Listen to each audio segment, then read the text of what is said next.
Folks, there are certain things that we can say on this show only over at Daily Wire Plus. So if you want the full, uncensored show, like everything that I'm actually saying about this topic, you need to go over to Daily Wire Plus and subscribe right now to get the full story.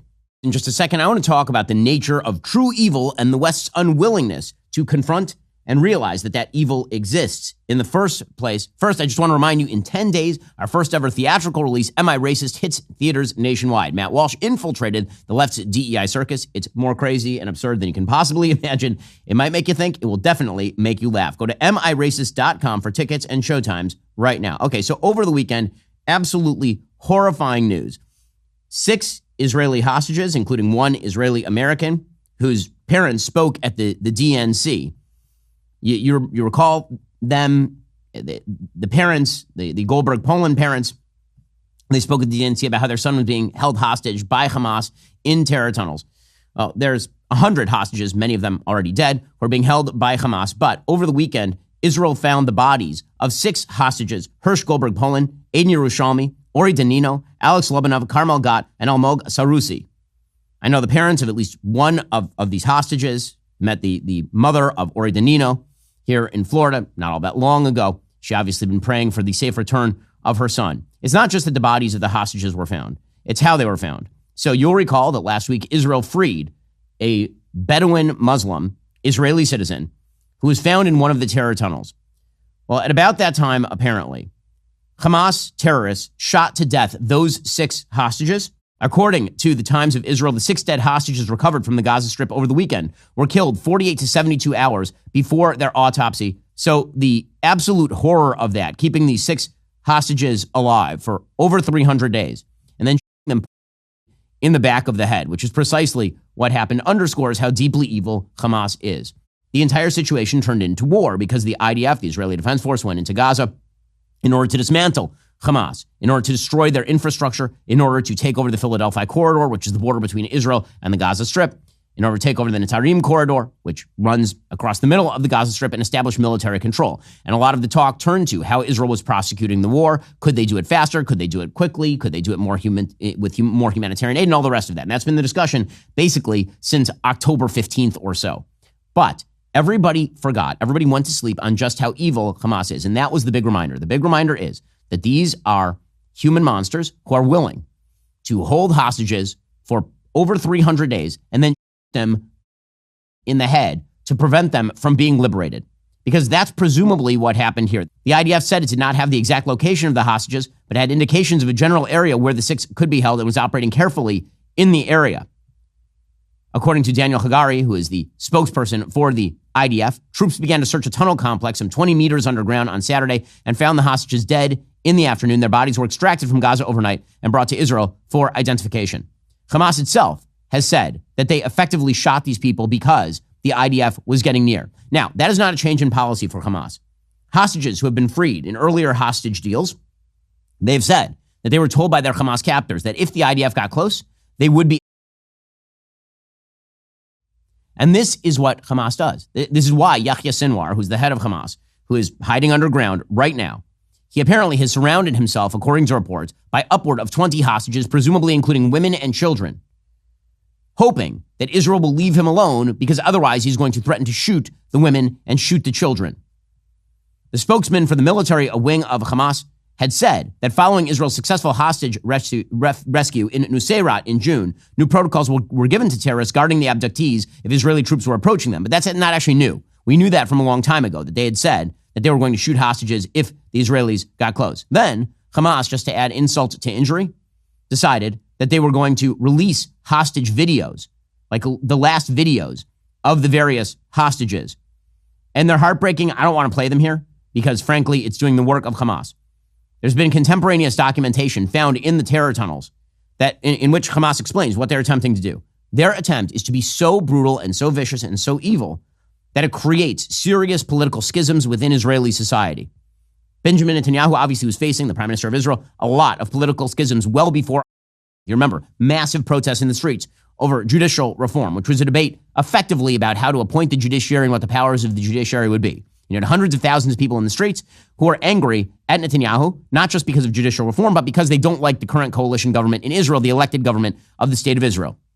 And that's normal democracy in action, people going to the streets and protesting. I may disagree with them. Doesn't matter. That's kind of normal stuff. It is. I mean, we have that in the United States too. We have lots of protests in the United States. You have it in every westernized country. However, since there's been an extraordinary degree of unity in Israel, what Hamas is attempting to do right now is murder hostages in the most brutal possible way in order to generate outrage at Netanyahu's government. We'll get to more on this topic in a moment. First, did you know there's nearly $1 trillion of infrastructure and pandemic funds yet to be spent? That is correct. There's a massive stockpile of cash the lame duck administration is going to push hard to spend in their last few months to artificially inflate the economy. If Biden is able to push those funds out, we could see another inflation surge, just like during COVID. I'm sure you remember the terrible effects high prices have on most Americans. There is hope. A surge in prices can be beaten. A gold IRA from Birch Gold Group is the ultimate inflation hedge for your savings in uncertain times. To see how to protect your IRA or 401k, get your free info kit on gold by texting the word BEN to 989898. There's more good news. Due to enormous demand, Birch Gold is offering the 24-karat gold-plated Truth Bomb for 1 more month on qualifying purchases. But you need to text BEN to 989898 to claim your eligibility before September 30th. Don't wait for the president's spending spree to tank the dollar again. Protect your financial future with gold. Text BEN to 989898. Claim your eligibility. Make your purchase before September 30th. Again, don't wait for another spending spree to create inflation. Instead, text BEN to 989898. Claim your eligibility. Make your purchase before September 30th. Now, you understand why people in Israel, particularly in the areas that don't like Netanyahu, they're just looking for an outlet for their rage and their anger, because who wouldn't be?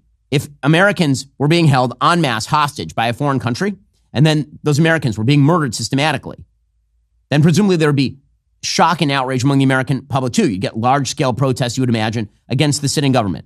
You understand it, even though there's not really a good political rationale for it, meaning it's not clear what these protesters want the Israeli government to do. Do they just want Israel to surrender to Yahya Sinwar and Hamas? Because Hamas's demands right now involve the complete surrender of Israel in the Gaza Strip in order to presumably preserve the lives of some of these hostages.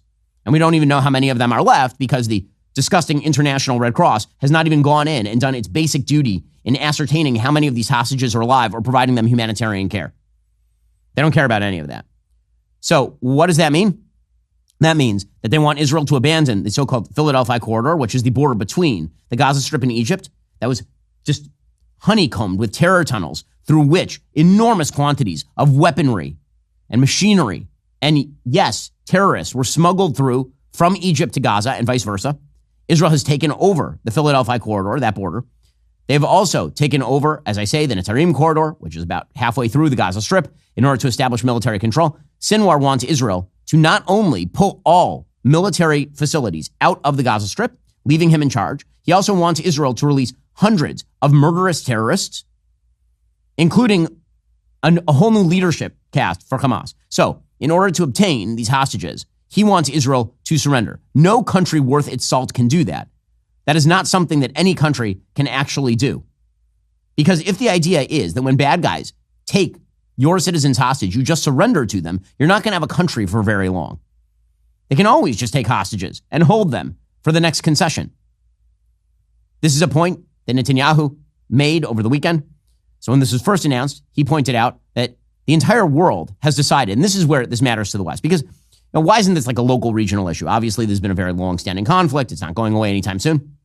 Why is this of interest? This is of interest because on one side, you have a free democracy that is allied with the West. And on the other side, you have legitimately the world's worst terror group.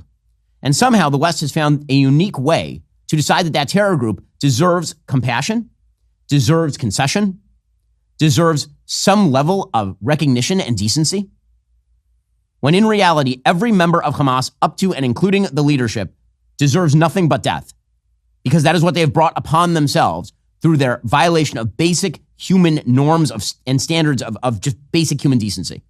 The worst people on earth are Hamas. The worst people. They make ISIS look like a picnic. That's who these folks are.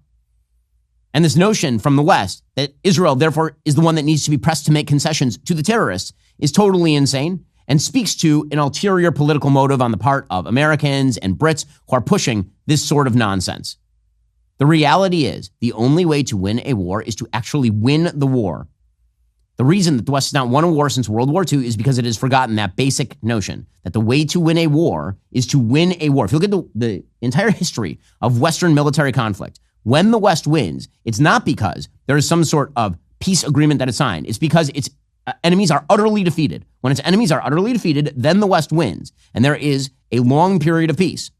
And when that doesn't happen, then conflict tends to break out very quickly thereafter.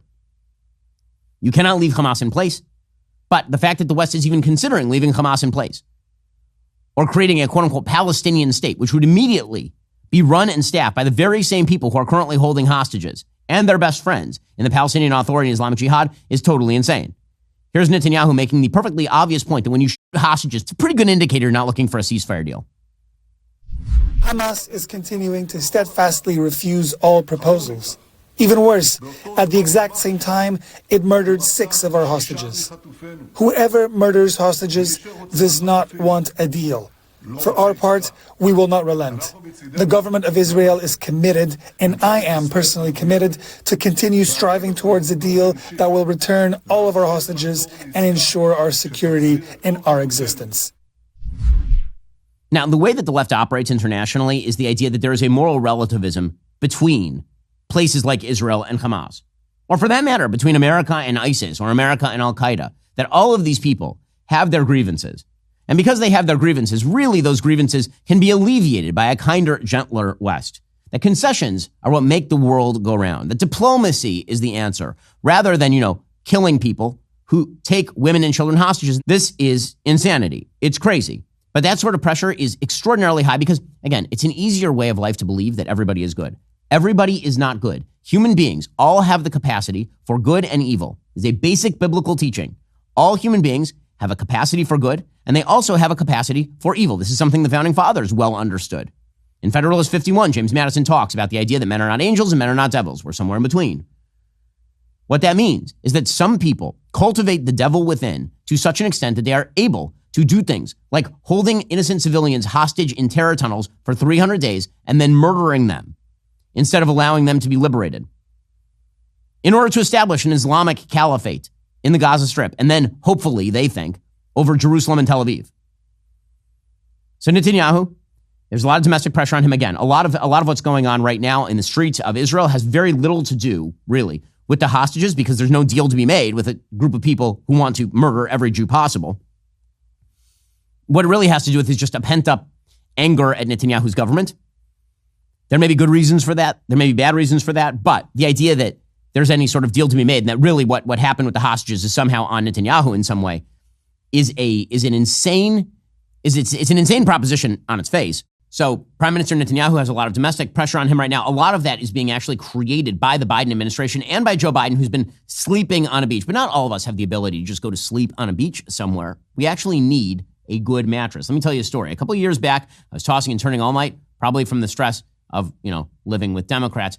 My wife would joke that I was having debates with imaginary libs in my sleep. Then we decided to try that Helix mattress. Let me tell you, it's been an absolute game changer. Here's what's great about Helix. They have 20 different mattresses. 20. It's like the Electoral College of Sleep. There's something for everyone. They've got the Luxe for you fancy types, and the Elite for the extra fancy, and even the Helix Plus for the bigger folks. The strong masculine men that the left hates. Now, you might be thinking, Ben, how do I know which one is right for me? Simple. You take that Helix Sleep quiz. It's quick. It's easy. It takes less than 2 minutes. I took that quiz myself. They matched me with a medium firm mattress, which is perfect for me because I sleep on my back. Here's another great thing about Helix. They ship your personalized mattress right to your door free of charge. No dealing with mattress salesmen who are about as trustworthy as mainstream media fact checkers. Get this? They give you 100 nights to try it out. Plus, there's a 10 to 15-year warranty, which is longer than most Hollywood marriages. In fact, nearly all of them. So if you want to sleep as soundly as I do, head on over to helixsleep.com/Ben. Take that sleep quiz. Plus, with Helix offering up to 25% off all mattress orders plus 2 free pillows for our listeners, it'll be the best decision you made since voting for Donald Trump. Just go to helixsleep.com/Ben. That's helixsleep.com/Ben with Helix.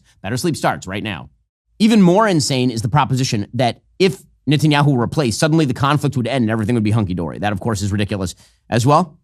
In any case, Netanyahu gave a pretty amazing speech yesterday in which he laid out specifically why he is not caving, why he is not conceding, why he is not going to simply give up the Philadelphia corridor because Hamas demands it.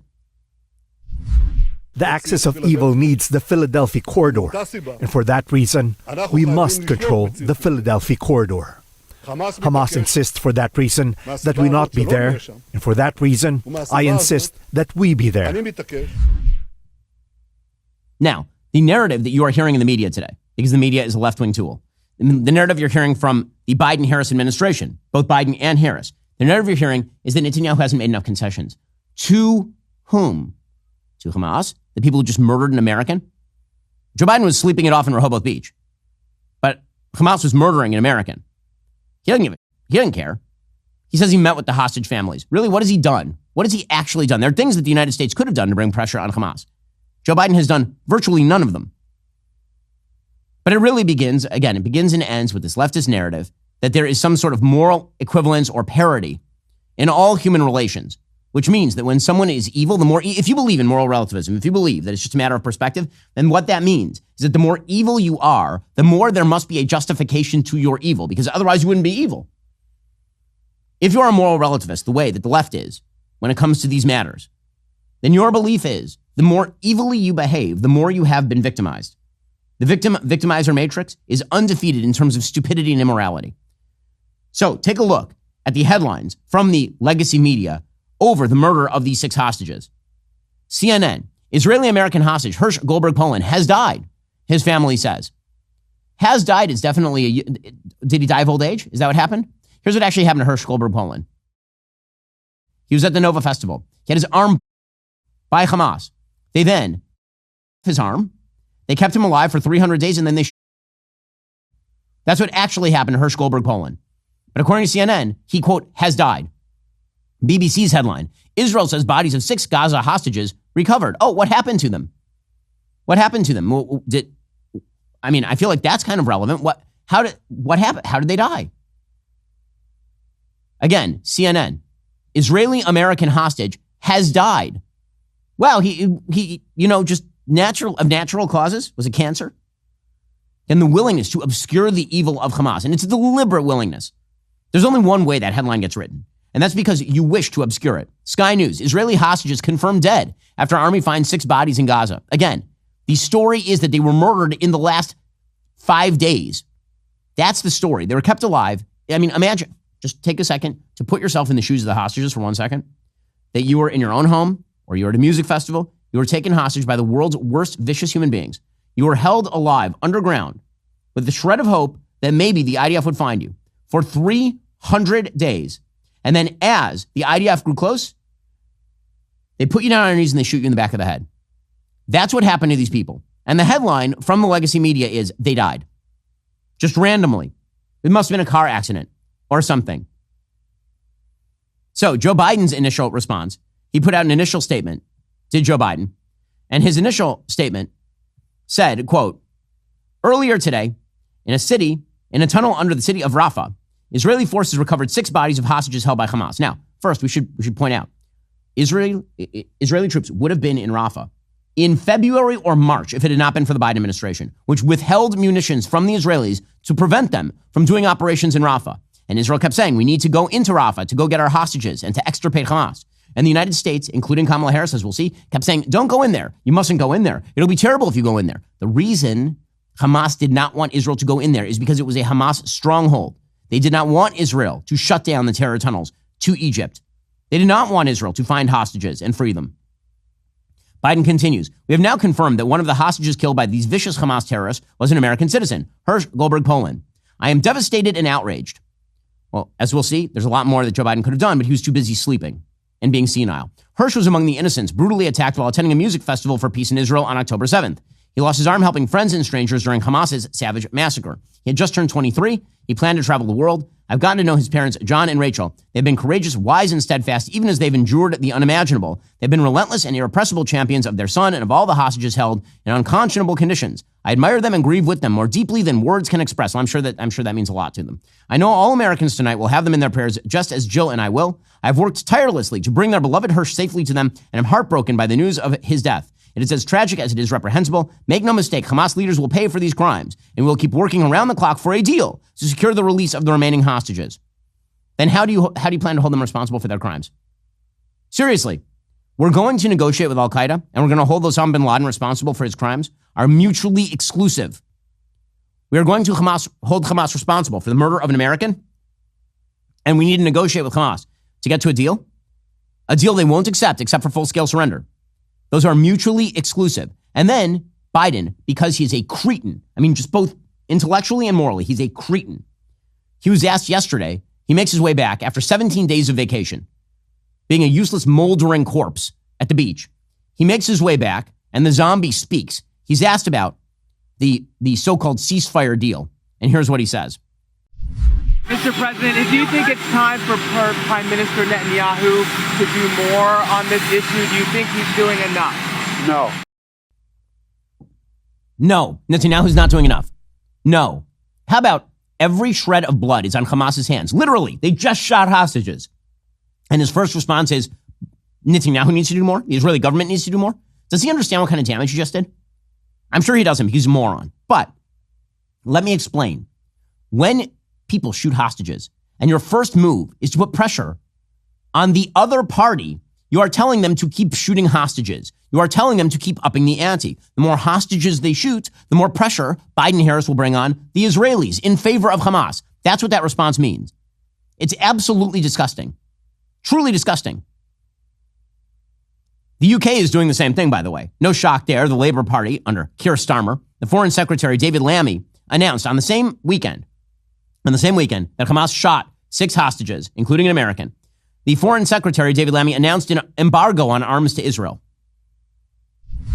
It is with regret that I inform the House today the assessment I have received leaves me unable to conclude anything other than that for certain UK arms exports to Israel, there does exist a clear risk that they might be used to commit or facilitate a serious violation of international humanitarian law. And so they're cutting off weapons that could be used for quote-unquote offensive purposes, which is what we generally just call weapons. That's what they are for. We'll continue on that in just a moment. But first, well, it's tough to prioritize your health, especially if you're not sure where to start. That's why I'm excited to introduce Lumen. Lumen is the world's first handheld metabolic coach. It's a device that measures your metabolism through your breath. All you have to do is breathe into your Lumen first thing in the morning to know what's going on with your metabolism, which means you'll know whether you're burning mostly fats or carbs. Forget those one-size-fits-all diet fads. What sets Lumen apart is its ability to understand you on a personal level. I've been using it, especially on the road, doing a lot of travel, got to stay healthy. That Lumen helps me pretty much every day. It takes my unique metabolic data and crafts a personalized nutrition plan for every day, tailored to my body's needs and goals. With Lumen, you're not just getting a device, you're getting a health companion. Breathe into it before and after a workout or a meal. Gain real-time insights into your body's metabolic response. Lumen will provide you with actionable tips to help you stay on top of your health. If you want to take the next step in improving your health, go to lumen.me/Shapiro. Get 15% off your Lumen. That's lumen.me. Use Shapiro for 15% off your purchase. That's lumen.me and use Shapiro for 15% off. So the UK, in the middle of this conflict, is taking the side of Hamas. They're cutting off weapons supplies to Israel on the same weekend that Hamas shot 6 hostages. So here's the thing. The West could do things. So Richard Goldberg, who is a senior advisor at the Foundation for Defense of Democracy, he says, here's some things that the United States could do, that Congress could do. They could revoke all sanctions waivers issued for Iran, which is the sponsor state for Hamas. They could strip Qatar of its major non-NATO ally status and impose sanctions on Al Jazeera, because Qatar is the home of the political wing of Hamas. They could withhold aid to Lebanon and Egypt, considering that Lebanon is currently facilitating Hezbollah in Israel's north, and Egypt is trying to open the border with Hamas in the Philadelphia corridor. They could ban Turkish Airlines and Qatar Airways from the United States, both of which are sponsor states of terrorism. They could mandate 60-day reporting to Congress on assets connected to Hamas in Turkey, Qatar, or other countries to force sanctions designations. They could do all of that. That's one thing they could do. There's another thing they could do, and that is Biden-Harris could make clear that for every day the hostages are held, America will recognize 100 square dunam, which is about half an acre, of Gaza as a permanent Israeli buffer zone. For every murdered hostages, 1,000 square dunam. It's a proposal by the professor at George Mason Law, Eugene Kontorovich. And he's right. Because if there is no actual pressure placed on Hamas doesn't care. Here's the thing. Hamas does not care how many Palestinians die. They don't. In fact, they want Palestinians to die. The more Palestinians die, the more they go and to the international community about how it's not their fault, it's Israel's fault, and more pressure should be put on Israel. That's literally the reason they hide terror tunnels under civilian areas. They want Palestinians to die for the cameras. Again, these are the worst people in the world. The only thing they don't want is a reduction in their territory or loss of control. Israel's already threatening loss of control. The other thing that could threaten them is a permanent loss of territory, not just territorial control, territory proper, would actually put pressure on them. Will the United States and the international community do anything like that to free hostages? Of course not. They'll put pressure on Israel to surrender. That's what they'll do. And by the way, it's not just Joe Biden. It is also Kamala Harris. Kamala Harris put out a statement on the death of Hersh Goldberg Poland, the murder of Hersh Goldberg Poland. And she said, Doug and my prayers are with John Poland and Rachel Goldberg Poland, Hersh's parents, and with everyone who knew and loved Hersh. When I met with John and Rachel earlier this year, I told them, you are not alone. That remains true as they mourn this terrible loss. As is said in the Jewish tradition, may Hersh's memory be a blessing. Hamas is an evil terrorist organization. With these murders, Hamas has even more American blood on its hands. I strongly condemn Hamas's continued brutality, and so must the entire world. From its massacre of 1,200 people to sexual violence, taking of hostages, and these murders, Hamas's depravity is evident and horrifying. The threat Hamas poses to the people of Israel and American citizens in Israel must be eliminated. Hamas cannot control Gaza. The Palestinian people, too, have suffered under Hamas's rule for nearly 2 decades. Okay, all of that is exactly right. And then where does she go? Quote, as vice president, I have no higher priority than the safety of American citizens wherever they are in the world. President Biden and I will never waver in our commitment to free the Americans and all those held hostage in Gaza. And then she calls and has called for a ceasefire. So Hamas, they're as bad as the Nazis. They're awful. They're evil. They can't be left in control of Gaza. Also, we should leave them in control of Gaza, and Israel should surrender in order to obtain the hostages. And we won't apply any mechanisms of serious pressure to Hamas via its either proxies or its sponsor states. We won't do any of that stuff. We'll pressure Israel instead. And here's a reminder about how stupid Kamala Harris is on foreign policy. This is back in March when she warned the Israelis not to go into Rafah because she's looked at maps. We have been clear in multiple conversations and in every way that any major military operation in Rafah would be a huge mistake. Let me tell you something. I have studied the maps. There's nowhere for those folks to go. And we're looking at about 1.5 million people in Rafah who are there because they were told to go there, most of them. And so we've been very clear that it would be a mistake to move into Rafah with any type of military operation. That's this genius back in March. Kamala Harris, what a genius she is. Here's the thing. You could bet against her by going to Bet Online. Beyond traditional sports, Bet Online gives you the option to bet on political events like the outcome of the presidential election. Or if you're a diehard sports fan, Bet Online also makes sports betting more accessible and convenient than ever before. With just a few clicks, you can place bets on your favorite teams or events from the comfort of your own home. Bet Online prides themselves on their higher than average betting limits of up to $25,000. You can increase your wagering amounts by contacting their player services desk by phone or email. So, while you're watching your favorite team or the news on upcoming elections, why not spice things up with that friendly wager at Bet Online? Go to betonline.ag to place your bets today. Use promo code BEN for a 50% sign-up bonus of up to $250. That's betonline.ag. Use promo code BEN. Bet Online, the options are endless. And right now, this election is effectively a dead heat. But if you got a gut feeling one way or another, if you have some inside data, then Bet Online might be the place for you. Plus, again, if you're watching sports, you want to spice it up a little bit, Bet Online is a great place. Go to betonline.ag, place your bets today. Use promo code BEN for a 50% sign-up bonus of up to $250. That's betonline.ag and use promo code BEN. By the way, if Israel had gone in March, much better chance they save the hostages. So, did she answer any questions on this over the weekend? Of course not.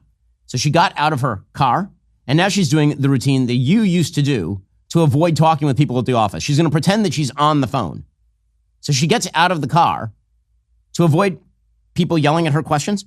She has her earphones in as she walks from her car to the plane. Here we go. She's probably on the phone. Now, she's just talking to she's talking to everybody, she's waving. Now she's going to pretend she's listening. But here she goes, she's going up.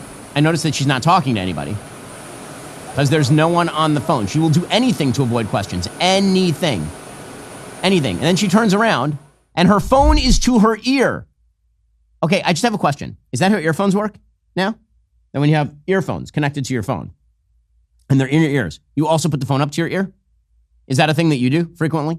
Or is this all fakery just to get out of questions? I think we know the answer because Tim Walz did the same thing. So Tim Walz was doing one of his state fair campaigns. He's such an irritating human being, Tim Walz. Honest to God. Like the faux joviality, which is just a mask for total tyrannical subjugation of his own state during COVID, and an ugly hatred of a huge swath of America. this clown. So he's speaking to the press at Minnesota State Fair. He answers a bunch of questions. The minute he's asked about the dead hostages, he turns and walks away. What's your reaction to the 6 hostages being found dead in Gaza? All right. Thanks, everybody. All right, bye. Bye. He's got his ice cream to eat. What's his reaction to the dead hostages being found in Gaza? We'll catch you later. Now, why is he walking away? The reason he's walking away is because he has no idea what his position is. I mean, we know his position in Minnesota, which was to make nice with Ilhan Omar and the rest of the anti-Semitic crew. But he doesn't know what his position is, so he just walks away. And that is the essence of the Western response to true evil in the world. The Western response to true evil in the world, basically since the fall of the Soviet Union, and certainly in the post-Iraq War era, has been to pretend that evil doesn't exist and everyone can be negotiated with, and that concessions to some of the world's most evil people bear fruit and peace, when precisely the opposite is true. Netanyahu, again, gave a speech on Sunday and a press conference to a bunch of reporters who hate his guts, and he asked a question. He said, okay, so a few days ago, the State Department, including Tony Blinken, said that I had accepted a deal and the pressure was on Hamas. Nothing in the deal changed. Now you have Joe Biden saying I'm not doing enough. What changed in the last 5 days other than hostages were murdered and the Biden administration hates Netanyahu and wants him out, which is really what this is about. This is about the Biden administration for months attempting to oust the Netanyahu government in favor of what they think will be a friendlier government. And again, that is because of personal relations between Netanyahu and Biden and the Democratic Party. And it's also just because the Democratic Party believes that a more conciliatory, concession-based government in Israel will somehow lead to regional peace, which is insane. It has always led to more regional war. Every single time. Every single Israeli concession has led to more war in the region. Every single one. The only possible exception has been the Egypt-Israel peace deal, in which they gave up the Sinai in 1978 at the Camp David Accords. That is the only one. And even that one now seems to be turned on its head given the fact that Egypt has facilitated the entry of armaments and terrorists into the Gaza Strip via the Philadelphia corridor, which again is the border between Egypt and the Gaza Strip. Here's Netanyahu saying, I don't understand. You guys said 5 days ago that I had accepted all the conditions you were putting down, and now you're putting the pressure on me. What's the deal? What has changed in the last 5 days? What has changed? One thing. These murderers, 6 of our hostages, they shot them in the back of the head. That's what's changed. And now after this, we're asked to show seriousness? We're asked to make concessions? What message does this send Hamas? It says, kill more hostages, murder more hostages, you'll get more concessions. The pressure internationally must be directed at these killers, at Hamas, not at Israel. He is obviously correct. He's obviously correct. And then he lays out the timeline. He says, you keep saying that I haven't done enough to release the hostages. I've accepted a wide variety of deals. Hamas has never accepted any of the deals since the very first deal, which they immediately broke. I was asked whether I'm not doing enough to the release of hostages. Well, I want to set the record straight. On April 27th, Secretary of State Blinken said that Israel made an extraordinarily generous offer for a hostage deal. On May 31st, Israel agreed to a U.S.-backed proposal. Hamas refused. On August 16th, Israel agreed to what the United States defined as a final bridging proposal. Hamas refused again. On August 19th, Secretary Blinken said, Israel accepted the U.S. proposal. Now Hamas must do the same. But then he reversed himself. Why? Because the hostages were shot and because the pathological response of a West that has apparently outlived its ideological sell-by date is conceding to the most evil people in the world. Again, this is the bigger problem. The bigger problem for the West is not what happens in Israel. That is just a bleeding tip of the spear indicator. It is the fact you have hundreds of thousands of people who march in the West on behalf of Hamas and Hezbollah. It is the fact that the West has not won outright a war in decades. The reason for that is because the West is apologetic about its own values. It's apologetic about the vast moral gap between it and its enemies. Since the end of the Cold War, the West has been pathologically incapable of simply facing up to the problem of human evil, labeling it for what it is, and recognizing that the only solution to evil is victory over it, not conciliation with it, not diplomacy aimed at temporary ceasefires with it, destruction of the evil. Otherwise, it just keeps going. When you exert pressure on the party that had hostages taken from it and shot in the back of the head by an Islamist terrorist group, when you exert pressure on that party, it demonstrates your own lack of moral credibility and your own complicity in the evil itself. In just a second, we'll get to how this plays in the 2024 campaign, because it turns out this is part and parcel of a broader take on foreign policy that Donald Trump should be hammering the Biden-Harris administration over. First, we are 10 days away from our first ever theatrical release, Am I Racist? Mark your calendars for Friday, September 13th. The joke is on the left. The only way to see it is on the big screen. Matt Walsh goes deep undercover to infiltrate the weird, dirty world of race hustlers and grifters. Watch as he hilariously exposes the absurd truth behind the left's agenda.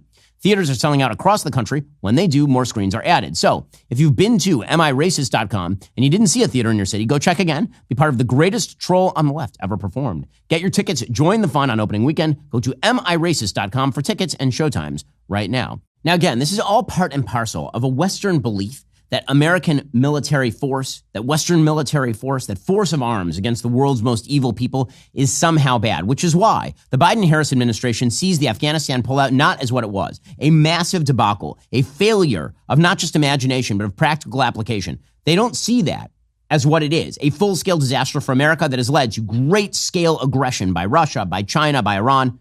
Instead, they see it as victory. Kamala Harris has treated Afghanistan as a victory. The only sin, apparently, according to Kamala Harris, with regard to Afghanistan, is that Donald Trump went and visited the graves of dead troops at Arlington National Cemetery last week. That is the big sin. So Kamala Harris put out a statement over the weekend, reading thusly: as vice president, I've had the privilege of visiting Arlington National Cemetery several times. It is a solemn place, a place where we come together to honor American heroes who have made the ultimate sacrifice in service of this nation. It is not a place for politics. And yet, as was reported this week, Donald Trump's team chose to film a video there, resulting in an altercation with cemetery staff. Let me be clear, the former president disrespected sacred ground, all for the sake of a political stunt.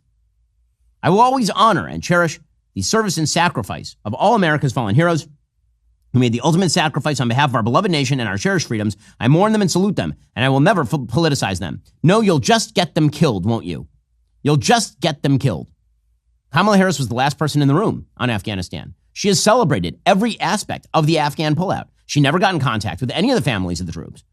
The big sin is that Donald Trump recognized the failures of the Biden administration and went and paid homage to the troops. That's the big problem here.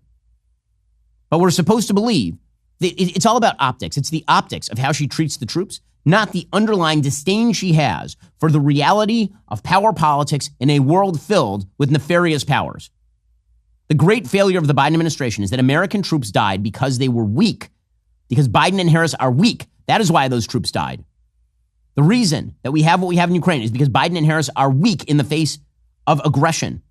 The reason that China is consistently threatening Taiwan is because Biden and Harris are weak. The reason Iran is still blowing up shipping in the Red Sea is because Biden and Harris are weak. That weakness leads to people dying. And the reason that they refuse to see this is because to say the opposite would be to recognize a truth the left cannot bear. And that truth is, again, the problem of human evil and the reality, which is that Western civilization is less evil than its competitors. Period. End of story. But Harris and company will never acknowledge that, because to them, Western civilization boils down basically to their favorite economic and social policies. That's what Western civilization boils down to. It doesn't boil down to constitutional rights and freedoms. It doesn't boil down to Christian-based natural law. It doesn't boil down to any of those things. It boils down instead to gay pride flags and welfare state. That is what democracy means to the left. And what that also means is that anybody all over the world who is, quote unquote, suffering, who is quote unquote victimized, is actually victimized by Western society. Success is a hallmark of victimization, according to Kamala Harris and company. That perverse perspective is why evil progresses in the world whenever the left is in charge in the West. Tom Cotton was making this point over the weekend on the Sunday shows. Here he was ripping into Kamala Harris. You know who the families also invited? Joe Biden and Kamala Harris. Where were they? Joe Biden was sitting at a beach. Kamala Harris was sitting at her mansion in Washington, D.C. She was 4 miles away. 10 minutes. She could have gone to the cemetery and honored the sacrifice of those young men and women. But she hasn't. She never has spoken to them or taken a meeting with them. Well, they did meet with them during the dignified transfer. Because of they were with them at the dignified transfer. Her and Joe Biden's incompetence, those 13 Americans were killed in Afghanistan. By the way, Joe Biden was checking his watch during the dignified transfer ceremony. As you recall, President Trump put out a statement, quote, "I want to thank the families of our great warriors who have been lost to us for the way they came together as one, and thank me for attending at their request, the celebration of their wonderful family members who, because of the incompetence of Kamala Harris and Joe Biden, are no longer with us. Thank you for saying you wanted me to stand with you at Arlington National Cemetery and take pictures, that it was your request, not mine, but it was my great honor to do so. I will never forget." The fact that Harris tried to play the great sin as Donald Trump going to visit the graves as opposed to her not going to visit the graves and being complicit in the decision-making that got those people killed says everything about Kamala Harris. Meanwhile, the former compatriots of Tim Walz and the National Guard, he of course is her vice presidential candidate, they went on Megyn Kelly over the weekend and ripped into Tim Walz for his stolen valor. He's a military impersonator. I don't understand how he could do it morally, or, he's got absolutely no integrity. The rumor went across the state that he had quit, and it was like, who the hell does that? I mean, it was just unbelievable that a CSM abandoned his troops, 500 soldiers basically, but beyond that, there's 1,000 parents out there that expect that person to lead those people into combat. He's a habitual liar. He lies about everything. He lies about stuff that doesn't make sense. You're taking a piece of their thunder and you're trying to capture it and put it in a bottle for yourself and use that for your own benefit. He basically said, I've got better things to do. Go pick somebody else to go on a mission. Well, if you sold out your guard unit and abandoned them, I mean, what are you going to do at the national level? Fear is a reaction. Bravery is a decision. And Walz has made the wrong decision. He's not brave. I call him a coward because he is. So this is a campaign that is filled with holes. It's a problem. But you know what they're going to fill that hole with? The moral hole at the center of this campaign? They're going to fill it with vibes. Their record sucks. They have a perverse view of how foreign relations works. Their view on American economic policy is full-scale disastrous. And they happen to not be particularly wonderful people. But they have the vibes. And Kamala Harris knows it. It's all vibes all the way down. So Kamala Harris was on the campaign trail. It was vibes and Biden on the campaign trail over the weekend. She says, basically, the mission is just get through the next 64 days. That's it. And they know. Don't talk about policy. Don't say anything of substance. Just get through the next couple of months. Hide it from the American people, and maybe you'll sneak through. Let's just get through the next 64 days. How about that? By the way, her campaigning has become more and more mannered. She's dragging out every different accent in every different place she can. She got terrible local theater actor, truly. Here, for example, is Kamala Harris speaking in Detroit and Pittsburgh. These are a few hours apart. Listen to the change in accent. You better thank a union member for sick leave. You better thank a union member for paid leave. You better thank a union member for vacation time. Thank unions for sick leave. Thank unions for paid family leave. Thank unions for your vacation time. Notice the change in accent? One was in Detroit, one was in Pittsburgh. So when she's in Detroit, she sounds like Foghorn Leghorn. You better thank a union member. You better thank a union member. You better. And then she goes to Pittsburgh, and she sounds like she is attending the University of Pennsylvania in the biz ed program. Like, it's ridiculous. She's a ridiculous person. It's all vague sloganeering. It's all vibes and nothing else. Her campaign, I mean, she literally just goes out there and says nostrum-based crap like, we know what we're fighting for and forward. And this is supposed to be a campaign. Here she was over the weekend. We know how they play. We know what they do. So let's not pay too much attention to the polls. Let's know, like labor always does, we are out here running like we are the underdog in this race because we know what we are fighting for. We know what we stand for, and that's why we know what we fight for. As we fight to move our nation forward, Donald Trump intends to pull us back to the past. But we're going back. And there's that crazy laugh. It's going to get worse, folks. It's going to get worse as this campaign goes on. Joining us on the line is Ambassador David Friedman. He was the U.S. ambassador to Israel from March 2017 until January 2021 under Donald Trump. And he, of course, successfully guided unprecedented diplomatic achievements in the U.S.-Israel relationship, including the Abraham Accords and the United States Embassy being moved to Jerusalem. He has a brand new book out today titled One Jewish State, The Last Best Hope to Resolve the Israeli-Palestinian Conflict. Ambassador Friedman, great to speak with you. Thanks, Ben. Great to be with you as well. So obviously, let's start with the news of the weekend. Horrifying news out of Israel as 6 bodies are found in a terror tunnel held by Hamas, 6 hostages for over 300 days in the back of the head, including an Israeli American. And the first response, apparently, of the rest of the world is to tell Israel to make more concessions to Hamas. That includes the current president of the United States, Joe Biden, who awakened from his torpor in Rehoboth Beach to explain that Benjamin Netanyahu was apparently not doing enough. What's your take on the situation? I was horrified by that, and I'll tell you why. Israel's going through a massive trauma since October 7th, and that trauma was relived again a couple of days ago when these 6 hostages were found dead. And look, there are political divides in Israel, and everybody knows that. But for Biden to say on a day like yesterday or 2 days ago, whenever he said it, that Bibi Netanyahu is not doing enough to free the hostages, not only is it absolutely false, but it pours gasoline on a fire of America's most important ally. I mean, the people of Israel need some comfort. They need a hug. They don't need to be told that their democratically elected leader doesn't care about the hostages, which is an absolute lie. An absolute lie. And you know what the proof of it is, because you know this as well.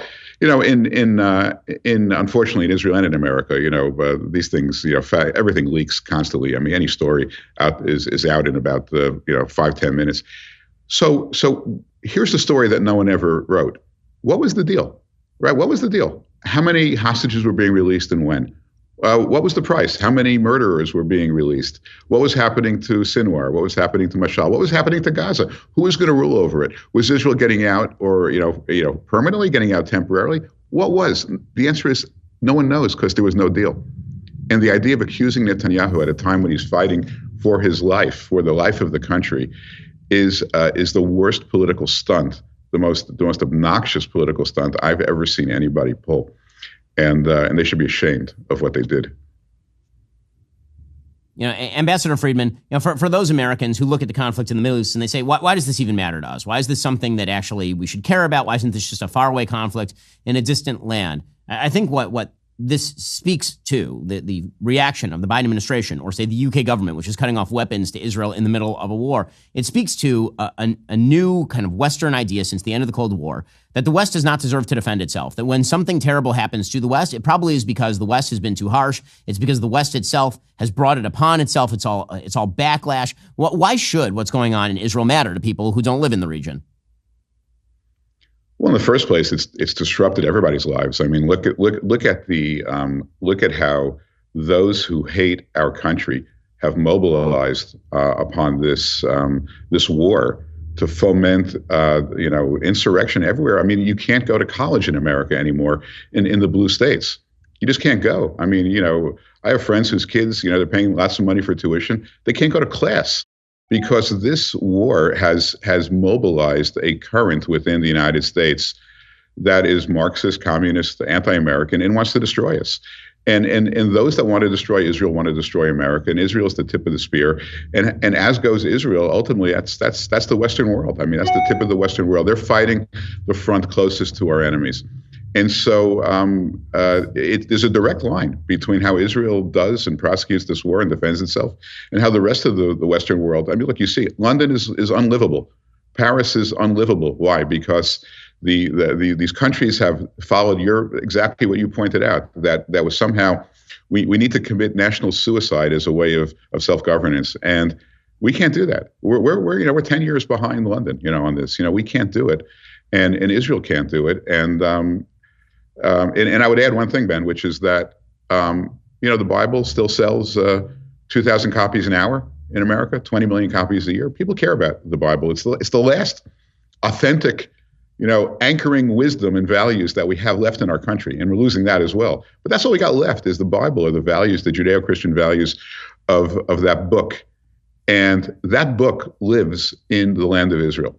If you want to authenticate the stories, the events, the archaeology, you go there and you get to recharge your batteries, and it matters. It matters to a lot of people, and it should matter because, again, that is the wellspring of the values that made America a great country. So, Ambassador Friedman, your book, One Jewish State, The Last Best Hope to Resolve the Israeli-Palestinian Conflict, posits something that has become taboo, which is the claim that the best solution in the Israeli-Palestinian conflict is Israeli sovereignty, not only in what is now termed inside the Green Line Israel, but also in Judea and Samaria, known as the West Bank. What's the case for that? Because the case that's always been made is that a two-state solution is the best. There has to be a self-governing Palestinian state in which Palestinians govern Palestinians and Israelis govern Israelis. The case that you make is the opposite. You essentially say that's never going to happen. So why exactly should Israel govern areas like, say, Nablus or Jenin that are entirely Palestinian, but are obviously honeycombed with terrorism as well? So look, we start off with the point you made. The two-state solution, we now demonstrably know it won't work because we have attempted to establish that in Gaza about 17 years ago. And they were given lots of money. There's not a single Jew living there, not a single boot of any American soldier there. They were given billions of dollars. The territory is beautiful, western-facing Mediterranean. And they took all the money, all the billions of dollars. They elected Hamas, and they created one of the most vile terror states ever known to man. Okay, that's the two-state solution. That would be replicated as well in Judea and Samaria if there were a Palestinian state there, even in places like Area A, which is a component under Oslo of Judea and Samaria, which is entirely Arab. Those places have now become hotbeds of terrorism, as you say, in Jenin and Ramallah, and the Israeli Defense Forces have to go there to keep the peace. So making the case that a two-state solution has failed and will continue to fail is pretty easy. It's pretty straightforward. You have to be blind not to know that. Now the question is, what do you do? So the question is there anybody that can rule over Judea and Samaria that has a track record of empowering an Arab minority? Well, you don't have to look far for that, right? It's the state of Israel. 20% of the state of Israel are Arab citizens. More than 20% of Haifa University, Beersheba University, Hebrew University, Tel Aviv University are Arabs. The Arabs have assimilated and penetrated into Israeli society in a very positive way. I have dear friends who are at the pinnacle of business and science in the state of Israel. You break your leg and you go to Hadassah Hospital, you're probably going to get an Arab orthopedic surgeon who'll do a very good job in treating you. So, Israel is the only country that can export into this very kind of dangerous, unstable area the kind of governance and values that will enable the locals, the Palestinians, to have a standard of living that rises up to that of Israeli Arabs. That's number one. Number two is for those who care about biblical Israel and those who care about places like Shiloh and Hebron and Bethlehem and the old city of Jerusalem. If Israel doesn't maintain sovereignty over those places, they're gone. I mean, the Palestinians, given the opportunity, as they have done, for example, with the grave of Joseph in Nablus, they will destroy any connection. This is their goal, to destroy any connection of the Jewish people, of the Christian faith to this holy land. I mean, this land. This is where Jesus walked. This is where the kings ruled, the prophets preached.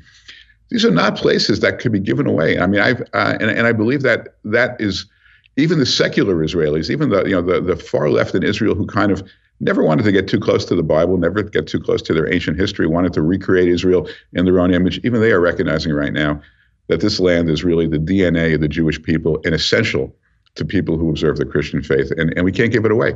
And if we can't give it away, we need to come up with a system to keep it under Israeli sovereignty. And of course, my final point is that there'll be no security in the region until Israel is able to rule over this land. Israel can rule over the land. They can keep the peace. And that's the best thing for Jordan. It's the best thing for the Saudis, the Emiratis. It's the best thing for the Palestinians who live in Judea and Samaria. So when people say to me, "Oh, you're a colonizer, you're an apartheidist," no. This is a plan. You can like it whether you're on the left or you're on the right, whether you're secular, whether you're religious. It's the best outcome for everyone. It's actually the unfinished business that Donald Trump and I and Jared and others were working on when we left office. I mean, this is the unfinished business, trying to find a solution that works for all. And if people keep an open mind, this is a far better solution to the two-state solution, which is a failure. So, Ambassador Friedman, obviously the big objection to anything like this is, how does voting work? So the claim is, let's say Israel takes sovereignty, annexes the Judea and Samaria regions of what people call the West Bank. Let's say that they do that. Obviously, you have millions of Palestinians who are living there. They're not voting now, obviously. They haven't voted in an election since like 2004. So Mahmoud Abbas is now in year 18 of a 4-year term. And obviously, voting is not taking place in the Gaza Strip. But the supposition is that now living in democratic Israel, they should be granted a vote in the Israeli parliament. If that were to happen, then almost immediately you would have a vying for control over the actual democratic auspices of the state of Israel. So how do you square that circle? How do you make it so that Israel can maintain all this control over this area without falling into the trap of either a radicalized Arab minority taking control of the entire state, or the quote-unquote apartheid state accusation that essentially there's a second-class citizenship being provided for Arab citizens? So look, Israel,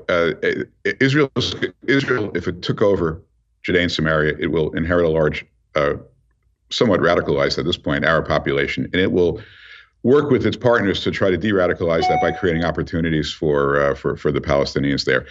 But Israel can't, swap, if you will, a security threat for a demographic threat. They can't. It just can't be done. I mean, Israel is a Jewish state, and that's why the book is called One Jewish State, because we're only asking for one Jewish state. There's 40 plus Muslim countries in the world, right, where you got to be Muslim. There's Christian countries, there's Hindu countries, there's Buddhist countries.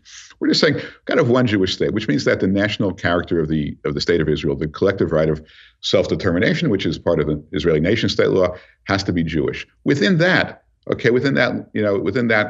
umbrella, you'll have governance. And I use the example, for example, of Puerto Rico in the United States. Puerto Rico is a wholly owned territory of the United States. Its people are citizens of the United States. They don't vote. Puerto Rico does not vote in a national election. Neither does Guam, neither does American Samoa or other places. No one accuses America of being an apartheid state.